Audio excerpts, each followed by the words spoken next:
বৃষ্টি ভেজা সন্ধ্যা। গ্রামের পুরনো বাড়ির বারান্দায় বসে কোরআন তিলাওয়াত করছিল মেহেরিন।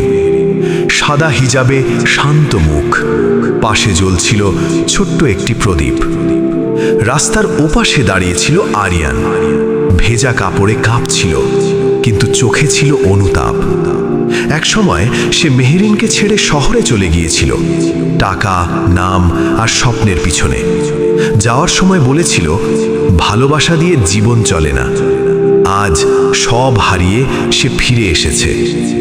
ধীরে ধীরে সামনে এসে বলল, মেহেরিন, আমি ভুল করেছি, আমাকে ক্ষমা করবে?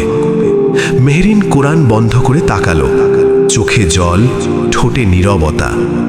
আরিয়ান কাঁপা গলায় বলল, শহরে অনেক কিছু পেয়েছিলাম, কিন্তু শান্তি পাইনি। আজ বুঝেছি তোমাকেই হারিয়েছি। মেহেরিন মৃদু হেসে বলল, তুমি দেরি করে ফেলেছ আরিয়ান। আরিয়ান থমকে গেল। মানে? মেহেরিন ঘরের ভেতর ইশারা করল।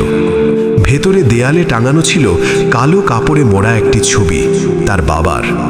পাশে সাজানো ছিল বিয়ের কাগজপত্র, কিন্তু সব ছিঁড়ে রাখা। মেহেরিন চোখের পানি মুছে বলল, বাবা যাওয়ার পর বাবা কষ্টে মারা গেলেন, আর আমি সেদিনই সিদ্ধান্ত নিয়েছি, যে মানুষ ছেড়ে যায় তাকে আর হৃদয়ে ফিরায় না। আরিয়ান স্তব্ধ হয়ে দাঁড়িয়ে রইল। মেহেরিন আবার কোরআন খুলে পড়তে লাগল। বৃষ্টি আরো জোরে নামল। আরিয়ান বুঝল, কিছু মানুষকে হারায়ে ফিরে পাওয়া যায় না, শুধু আফসোস নিয়েই বাঁচতে হয়।